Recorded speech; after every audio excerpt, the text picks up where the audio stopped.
Hey guys, it's Jerry Schreck from VarietyTrainer.com. Today I'm going to answer a question that was sent to me by one of our viewers on, this gentleman was working, he had chondromalacia of the knee, and he did our rehab program and what I had put out for how to treat chondromalacia, and he said, well, when I did all my training and laid off the legs, I did a lot of overtraining for my upper body. And now what happened doing the overtraining is he produced medial epicondylitis, which is right here. It's where it's at the attachment of the flexors of the forearm. Okay, so if we're standing in what's called the anatomical position, this would be the medial, this would be the lateral. Okay, so lateral epicondylitis, okay, for our extensors, okay, it attaches out here. That'd be like for tennis elbow, you might have heard tennis elbow. The medial on the inside, this is for our flexors of the forearm and the hand. They all come down and attach here in the elbow. That sometimes is referred to as a pitcher's elbow. Many times throwers, they get the valgus stress placed on the elbow itself. It stretches things out, so it puts stress at the attachments of these flexors, and they can get inflammation there at that attachment point.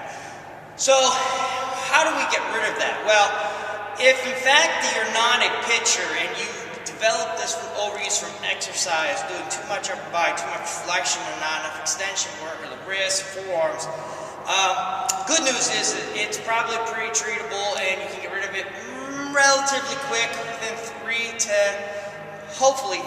8 weeks. And that may not sound like relative quickness, but tendonitis and that inflammation right there, particularly in the elbow, because you're going to be using your hand and things, it's actually very hard to get rid of. Sometimes it may take up to 6 months for some pitchers to get rid of it if we're still trying to keep them in the game, still trying to do things. So, conservatively speaking, we can probably get rid of it in 3 to 6 weeks, 3 to 8 weeks, depending upon the level of inflammation and how well you comply to doing things. So how would we normally start this off? Let's say we have a pretty advanced inflammation in that area. We wouldn't want to go into doing flexion exercises for rehab. We'd want to do more, I treat it conservatively first. First I would try to rest the area a little bit and just do some movements, some standard basic stretching for the wrist. I mean, that's really important to stretch the wrist out, particularly for flexion.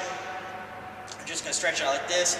You can get the extensors as well, stretch everything out into the wrist joint itself, get this forearm, that will alleviate a little stress and tension that's placed on the attachment points here at the elbow. Then I would move into isometric exercises, okay? Some of the things I would do is, I would tell her to interlace the fingers like this, and then squeeze the fingers together. Squeeze the fingers together as hard as you can, and do that for 30 seconds to a minute, and lay off. Relax it. Do it again. I mean, you can do that for multiple sets. Then going into some type of pinching exercise. Now, sometimes just an isometric thing dealing with a tennis ball is adequate enough.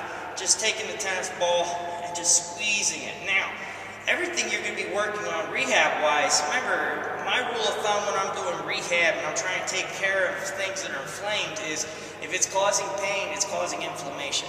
If it's pain-free, you're good and clear to go and keep progressing until it causes pain. If it causes pain, that's your signal. Your body tells you to stop. Okay, so you have to listen to your body a little bit. But just the isometric hold by a simple tennis ball works great. Do that. Hold it for 30 seconds to a minute. Maybe it's only 10 to 20 seconds to get started. It depends on your level of where you're at. Another exercise I would start with in doing this is work the extensors, the back side of the forearm. And a really simple way to do this is just grab yourself a standard rubber band, and all I'm going to do is just put it around my finger, loop it once. Okay? And I'm just going to keep looping it back and forth so it goes around all my fingers, right around my fingertips. Okay, so hopefully you can see that. Okay, hopefully you can see how that works. And then all we're going to do is just stand there and you're just going to work the extensors. Just going to extend the hand back and forth, back and forth, back and forth. You can do this while you're watching TV in the evening or studying or doing some work. Just boom, okay? It's going to work the extensors. Okay, it's the opposing antagonist muscle groups to this agonist muscle group, the flexors here. So we're working our extensors. That's actually going to help promote good blood flow over here on the opposing side, and you're going to get some neurological output on the opposing muscle group as well, without really irritating the tissue down here at the attachment points of the elbow. So that's a great one to work on, and particularly if maybe you do have some lateral epicondylitis or tennis elbow. In time, when that inflammation goes down, that's a good rehab exercise. Once you have that done, then we can start working on some flexion exercises, some squeezing of the hand, start rotating that in, and going to some heavier isometrics. Okay, so here's a lightweight blob. Okay, it's a half a dumbbell head cut off. This is a 35 pounds, so it's about 17 pounds, 16 pounds. You just go squeeze this with your hand and just hold it tight. Okay, so you can see how the isometric's getting a little bit heavier and in doing things. And then we can move into some simple bicep curls where you're keeping the forearm, the wrist stable and straight, but you're going to be bending here. So we're getting a little more aggressive at the elbow joint, and it's all a matter of progression. From there, you can go into simple wrist rolls. Okay, this is a homemade wrist roll. We're working on extension, you work on flexion. And again, guys, it's all about being conservative.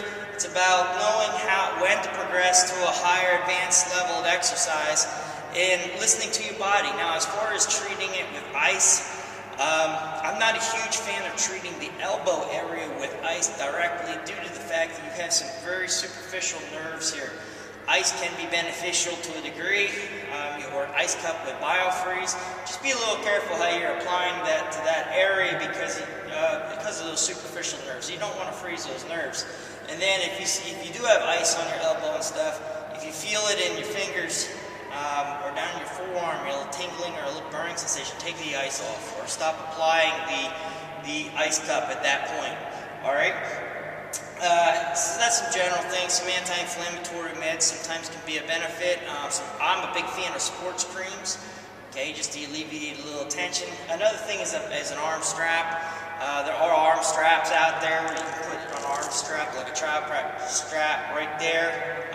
That can alleviate a little of the stress off of that attachment area as well. It's all interdependent upon what you think or what feels good, but being conservative, starting with the rehab exercises and doing it slowly is really the best way to go. And then back away. Listen to your body. Anything that causes pain, try to avoid, and then the inflammation will eventually start to decrease and lower it down over time. So hopefully, guys, that helps give you some ideas. It's Jerry Schreck from VarietyTrainer.com.